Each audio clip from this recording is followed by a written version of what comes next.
Everyone asks me how I ended up where I am. How did I become a doctor? How did I make that choice? So I actually started out having nothing to do with science. I mean, I literally did not take a science course all through high school. I was a musician.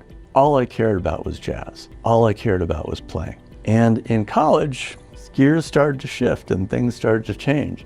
And I ended up falling in love with science. So when I went into medical school, I went into graduate school, ended up getting a PhD in neurobiology. I went into radiology. I lasted 1 year as a radiology resident before I was bored out of my mind. No offense to radiologists.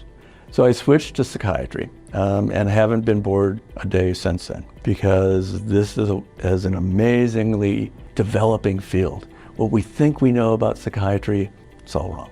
We've got to turn on neuroplasticity. So this is why I got involved with ketamine, as I discovered ketamine turns on BDNF, turns on neuroplasticity. I'm all in. And then about that same time, I got introduced to the idea of infrared light as a tool that turns on neuroplasticity in the brain. I think infrared light is one of those things that's really going to change medicine over the next decade. And I want to be part of that. Outside of what I do as a doctor, I'm a dad and a grandfather and a dedicated family man.